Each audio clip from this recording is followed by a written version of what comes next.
네,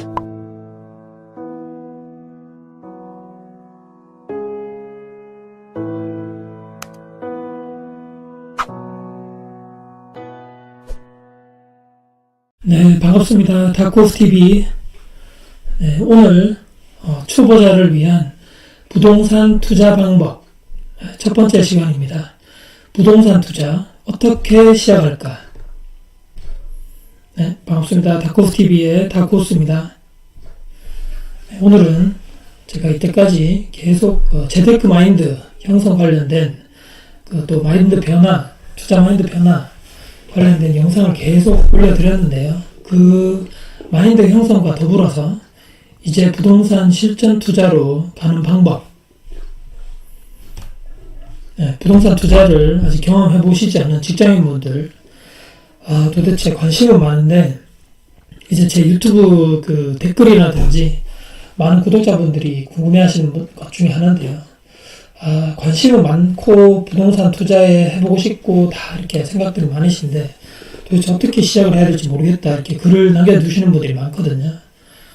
또 그 방법에 대해서 자세한 순서라든지 방법을 알려드릴까 제가 생각을 하고 있고요. 내가 어느 지역 부동산을 사고 싶다 또 이런 생각이 다들 가지고 계실 거라고 생각합니다. 또 실거주할 것이냐 또는 투자로 재테크 이렇게 투자로 할 것인가 어떻게 접근을 해야 될 것인가 한번 생각을 해보는 시간을 가지면 좋을 것 같습니다. 그래서 초보자도 쉽게 이해하고 적용돼서 실제 부동산 투자할 때 참고할 만한 정보와 팁을 제가 말씀드릴 예정이고요. 부동산 사실 그 고수분들이라 그러죠. 뭐 이렇게 연배가 좀 있으신 분들이라든지 부동산 거래를 많이 해보셨던 분들 또 투자해보셨던 분들은 제 영상이 큰 도움이 되지 않을 수도 있습니다. 하지만 대다수 우리 20, 30대 젊은 직장인분들이 부동산 투자를 이제 시작하시는 분들이 많기 때문에 그분들에게는 많은 도움이 될 거라고 제가 확신합니다. 제가 8년 동안 부동산 투자를 하면서 제가 직접 느끼고 경험하고 깨달은 내용을 하나하나 말씀드릴 예정입니다. 모든 일에는 하지만 순서가 있는 법, 제가 오늘부터 물론 이제 재테크 마인드 변화 강의도 계속 올려드리지만 매주 한 차례 또는 두 차례씩 실제로 부동산 투자를 어떻게 처음부터 시작하고 마지막에 마무리를 어떻게 또 해야 될 것인지 저만의 노하우를 공개를 해드리도록 하겠습니다. 우선 부동산 투자를 하기 전에 가장 먼저 고려해야 될 것이라고 생각합니다. 바로 내가 실제로 들어가서 살 집, 그러니까 실거주할 집인 것인가 아니면 내가 사는 집이라든지 거주할 곳은 따로 있고 투자용으로 내가 부동산을 매입을 할 것인가입니다. 집을 산다는 건 이제 동일한 의미고요. 물론 이제 좋은 부동산의 기준이 다 기준이나 조건이 비슷합니다. 예를 들어서 뭐 서울, 강남 뭐 이렇게 우리나라에서 가장 비싼 동네인데 거기가 뭐 좋은 부동산이라고 모르는 사람은 없을 건데요. 하지만 이제 부동산 투자 이쪽에 부동산 재테크 쪽에 관심을 가지시고 공부하시는 분들이 아마 대부분 20대, 30대 젊은 직장인 분들이라고 생각합니다. 특히 제 예전 경험을 비추어 봤을 때 그리고 제 주변 동료, 후배들 또 제 지인분들을 봤을 때는 특히 이제 결혼을 약속하고 교제하시는 커플 예비 신혼부부라 그러죠. 예비 신혼부부 그리고 결혼하고 아직 신혼부부지만 5년 이내에 된 아직 그 신혼의 그 달콤한 깨소금이 그 아직까지 날아가지 않은 그 5년 이내의 부부들 대한민국 젊은 직장인들의 거의 이제 동일한 패턴의 삶을 살고 있습니다. 예를 들어서 극히 드물지만 부모님들이 이렇게 좀 경제적 여건이 되셔서 집을 이렇게 결혼할 집을 본인 자녀들 장만해 주시는 분들도 있고 또 다는 아니지만 일부 지원을 이렇게 해주시는 분들도 있다고 제가 들었는데요. 정말 이제 폭발하신 분들이고요. 그분들은 저도 마찬가지지만 제 주변에는 거의 이제 저는 보지를 못했고요. 정말 그 부모님이 이렇게 좀 재력이 된다거나 아직까지 사회생활 하시는 분들 이외에는 거의 제 친구들은 대부분 자기 자신의 힘으로 신혼집을 뭐 자가를 하든 일단 전세를 하든 월세를 하든 그걸 떠나서 본인들의 힘으로 신혼집을 이제 마련했습니다. 뭐 이렇게 끼리끼리 논다고 그러는데 흙수저 사진이 없어서 일단은 나무수저 사진을 가지고 왔습니다. 우리는 금수저도 아니고 은수저도 아닌 이렇게 평범한 일반 직장인들입니다. 저도 그랬고요. 하지만 저도 예전에 너무나 몰랐습니다. 8년 전 제가 부동산 투자를 하기 전에는 부동산 투자 이런 개념 자체가 형성되어 있지 않았고요. 그렇기 때문에 저는 그때도 이제 제 주변에 이렇게 같이 이야기를 나눌 사람이 없었거든요. 하지만 이렇게 제가 이때까지 시간을 부동산 투자를 하면서 이러한 저만의 뭐 많지는 않겠지만 그런 노하우라는 경험이 축적된 이 강의를 누군가가 들었을 때 특히 결혼을 앞두거나 결혼한 지 얼마 안 되신 부부들에게는 부동산에 실제로 접근을 이렇게 할 경우에 시점 매매라든지 투자할 때 도움이 될 거라고 생각합니다. 네, 우선 예비 신혼부부 신혼집을 어떻게 마련해야 되는지 계획이 뚜렷하지 않으신 분들이 있습니다. 그리고 대부분 이제 태어나서 이제 우리가 20대 학교 다니고 대학교 갈 때까지는 부동산 매매하는 일이 내가 이제 타 지방에 예를 들어서 대학교로 가서 월세로 살게 되는 경우에도 보통 이제 부모님 매매를 하기 때문에 월세 계약을 군대 특히 남자분들 군대 다녀오기 전까지도 아마 부동산 거래를 한 경험이 거의 없을 거고요. 단 한 번도 이제 거래를 하지 않으신 분들이 아까도 말씀드린 20대, 30대 젊으신 분들이 대부분입니다. 근데 출산율이 우리나라 이렇게 계속 떨어지고 인구가 줄어들고 그런데 희한하게 주변에 보시면 결혼식이 정말 많습니다. 정말 그런가요? 지금도 최근에 요즘에는 뭐 이렇게 12월, 11월 돼도 결혼식이 엄청 많거든요. 그리고 우리 서울에서부터 이 넓은 밑에까지 제주도까지 우리 각 지역별로 꾸준하게 이제 결혼하시는 분들이 있기 때문에 이제 결혼만 제가 말씀드리면 새로 탄생되는 커플들 이분들이 필요로 하는 고정 수요가 또 존재하는 것이 사실입니다. 물론 이제 기존의 아파트들 구축 아파트라든지 이렇게 들어가신 분도 있겠지만 그런 분의 수요가 고정 수요가 있다는 것은 사실이고요. 그래서 신혼집을 장만하기 전에 내가 어떤 선택을 하느냐에 따라서 저는 이렇게 생각합니다. 나의 10년 후가 달라진다.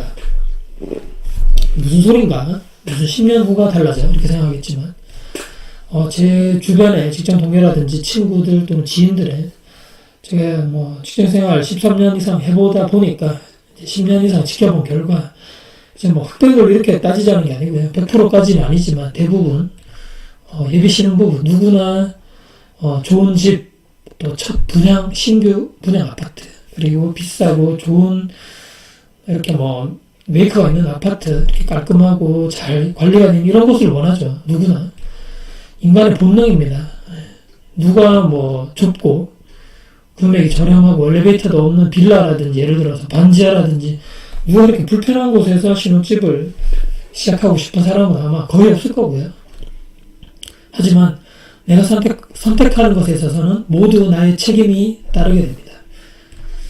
두 가지 경우가 있습니다. 첫째, 무리를 해서라도 대출을 받아서 좋은 아파트에서 시작하는 경우. 그리고 두 번째입니다.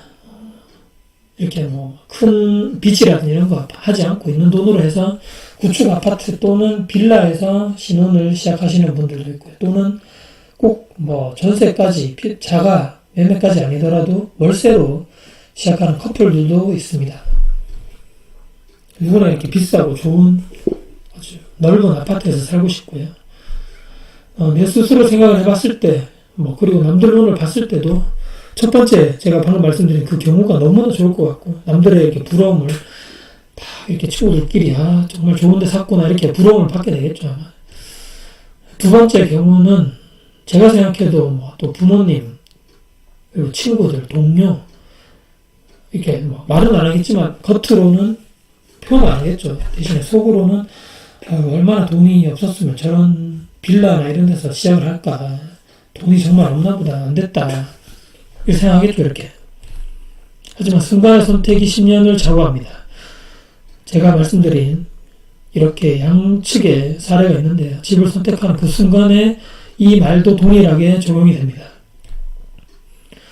물론 이제 생각하는 개념이나 기준의 차이입니다. 이게 무슨 말씀이냐면 첫 신혼을 신축 또는 뭐 비싸고 좋은 곳을 선택하느냐, 월세로 하든 또는 저렴한 구축, 이쪽을 저렴하게 내 주거 비용을 최소한으로 해서 나머지 돈은 내가 투자를 하겠다 이렇게 생각하시는 생각이나 이제 기준의 차이인데요. 모든 사람의 환경이나 조건이 다 다릅니다. 뭐 이게 옳다 그르다 이런 지금 논리로 접근하려는 게 아니고요. 저는 처음에 이제 2011년도 결혼을 했을 때 대구에 그때까지만 해도 대구가 이제 상승하기 전에 바로 직전이었기 때문에 대구에 아주 허름한 구축 아파트 18평 아직까지 기억나는데요. 전용이 18평이 아닙니다. 공급이 18평이고 전용이 아마 12인가 14평 정도 됐거든요.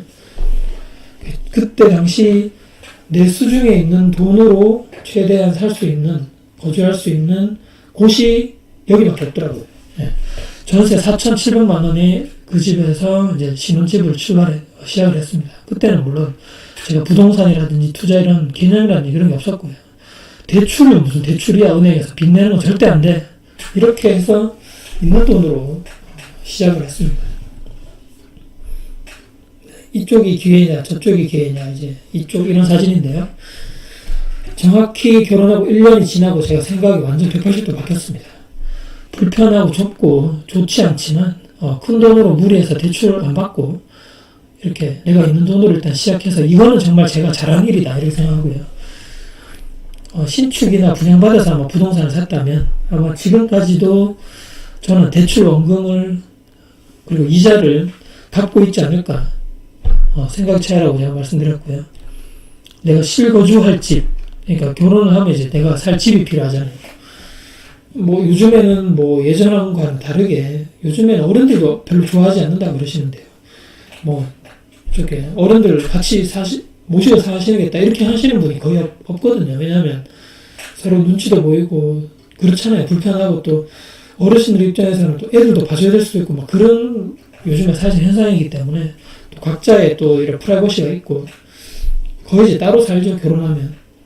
저는 이제 이런 신혼부부들 제가 이제 권유드리는 시작하는 방법은 저렴한 부동산으로 먼저 시작을 하라. 그렇게 하는 게 어떻겠냐라고 생각을 이렇게 권유를 해드립니다.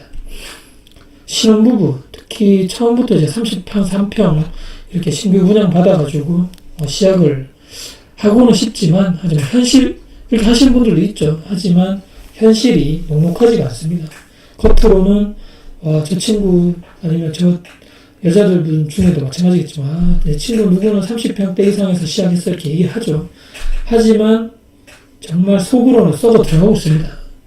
겉으로는 정말 좋은 데 살고 있겠지만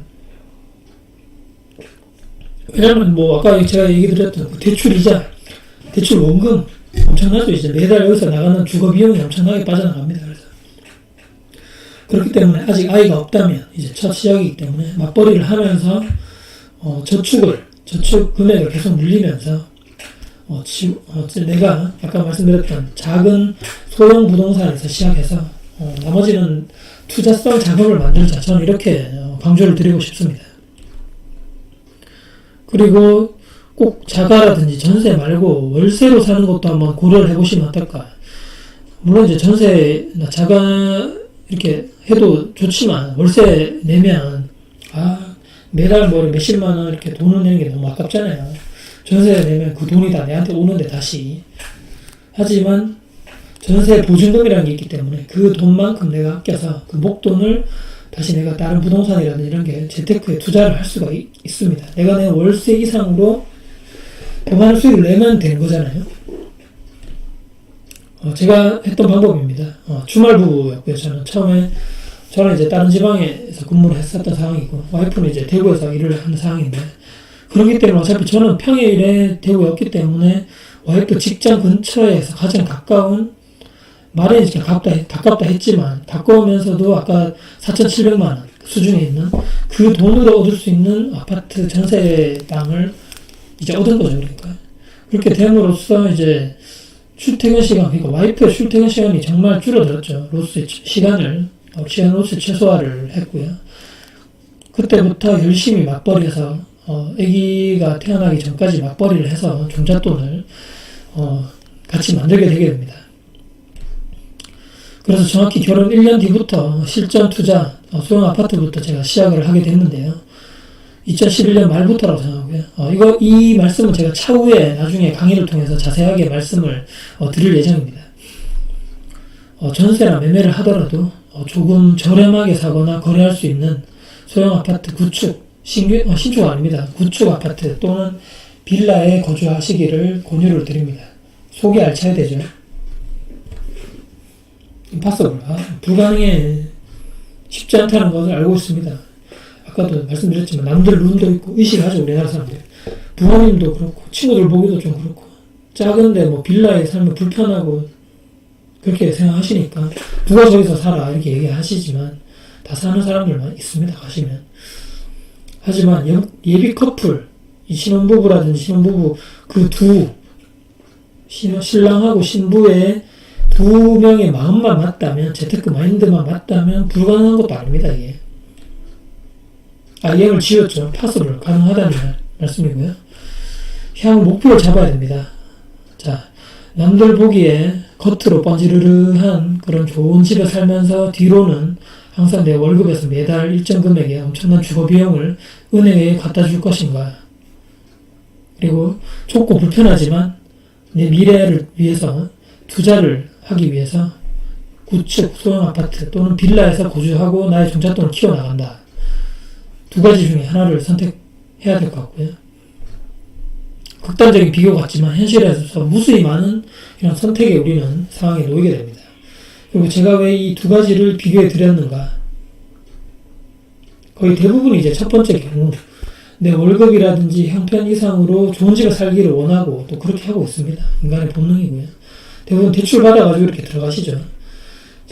제 친구들 보면 아직까지도 대출금을 갖고 있습니다. 그러니까 내 월급이 들어오면 항상 뭐 원금 플러스 이자, 원래금 빈도상을 하시면 항상 그 돈이 빠져나가죠. 물론 10년, 20년 갚으면 그 아파트가 내 것이 되고 향후에 시가 상승, 뭐 매매가 상승이 되면 좋겠지만 어찌됐든 이렇게 됐든 저렇게 됐든 그 돈을 갖고 있는 그 사이에는 내 주거 비용이 엄청나게 빠져나가고 있고 어차피 제가 나중에 말씀드릴 생각이지만 내가 어차피 살 집이 올라가도 내가 그걸 빼지를 못하잖아요. 내가 살아야 되기 때문에. 내가 투자할 수 있는 그 돈을 내가 깔고 앉는다고 그러죠. 그렇게 되기 때문에 제가 생각할 때는 좀 비효율적이지 않나 생각을 합니다. 이 친구들은 저축은 뭐 절대 생각하지 못하죠. 내가 월급 받아서 한 달 생활하기도 힘든데 지금 이게 아니고 대출 원금까지 갖고 있으니 거의 뭐 마이너스 통장 개설 안 한 친구가 없습니다. 무기력해지겠죠, 이렇게 삶이. 하지만 이거보다 더 최악의 케이스가 있습니다. 부동산을 아까 그 친구는 샀지만 사지도 않고 그냥 전세 사는 친구가 있죠. 이 친구가 문제가 뭐냐? 2년마다 최소 이사를 해야 되죠. 물론 이제 재계약을 해야 된다면 전세금이 오르지 않는다면 상관없겠지만 전세금이 오르는 지역, 그러니까 누구나 선호하는 지역에는 2년 뒤에 전세금이 또 올라가 있죠. 그만큼 전세금을 2년마다 내가 이사 가기 싫으면 애들 학교 또 옮기고 이렇게 싫다 그러면 또 회사에서 가까운데 전세금 올려주고 있죠. 또 빚내서 하고 있습니다. 전세자금 대출이라든지 또 개인 신용대출 받아서 집주인한테 주고 있죠. 이게.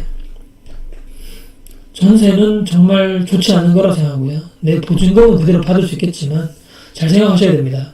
내 돈의 가치가 하락하고 있습니다. 돈의 가치. 2년 뒤, 10년 뒤에 내 전세금의 돈을 그대로 받아도 돈의 가치가 하락돼 있죠. 인플레이션이라고 그러잖아요. 그리고 전세금이 올라가면 아까 말씀드린 대로 그만큼 또 부담이 됩니다. 그리고 내가 저축을 할 수 없는 그런 상황인데 전세금이 올랐다. 빚을 최대한 다 냈다. 더 이상 내가 빚을 얻을 데가 없어요. 그러면 이사 가야 되죠. 2년 만에 이사 가는 게 쉽지 않습니다, 이게.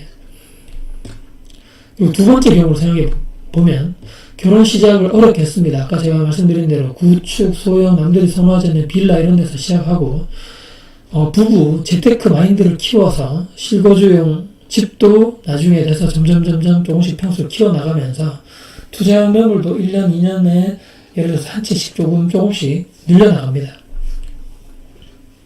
이분들이 이제 월세를 받아볼 수 있죠. 월세 다각 이런 우리가 지금 수익형 부동산을 얘기하는데요. 월세를 지금 제 강의를 들으신 분들 단 한 번이라도 받아보신 분이 있다면 절대 그것을 포기하기 힘들다는 걸 아실 겁니다. 내가 열심히 일해서 받은 근로소득이라고 그러잖아요. 직장에서 받은 근로소득만큼이나 내가 내 부동산을 잘 가꿔서 임차인을 잘 받아서 매달 이렇게 받는 이 귀하고 값진 월세를 함부로 못 씁니다. 이게 내가 쓰고 싶어도 내가 이 월세가 얼마나 귀하다는 걸 알기 때문에 또 이런 분들이 차곡차곡 잘 모으죠. 아끼고 모으고 또 이 돈을 모아서 또 부동산을 또 투자합니다. 자산이 계속 플러스 되는 거죠. 물론 제가 이렇게 오늘 극단적인 비교를 해서 좀 그렇지만 하지만 분명한 것은 주변에 흔히들 생활해 보시면 있는 일입니다. 이게. 그리고 개개인별 삶에 있어서 저는 또 이렇게 생각하죠. 중요성을 부여하는 기준이나 시기가 다를 수 있습니다. 이게 어떤 얘기냐면 사람마다 다르죠. 난 현재 삶에 충실할 거야. 지금 있는 내가 젊을 때 즐기고 좋은 거 다 해보고 할래. 이렇게 중요도를 부여하시는 분도 있을 거고 아니면 나는 내 미래, 내 가족들의 향후 5년 뒤, 10년 뒤의 미래를 위해서 지금 조금 희생하고 힘들더라도 나중을 위해서 지금 조금 이런 고난의 길을 가겠다. 기준의 차이입니다. 이거는 누가 맞다 틀리다 다시 한번 말씀드리지만 옳고 그름의 차이가 아니고 다름의 차이고요. 하지만 부동산에 투자해서 돈을 벌고 부자 되고 이런 것도 다 중요합니다. 하지만 처음 말씀드렸지만 첫 단추를 잘 껴야 됩니다.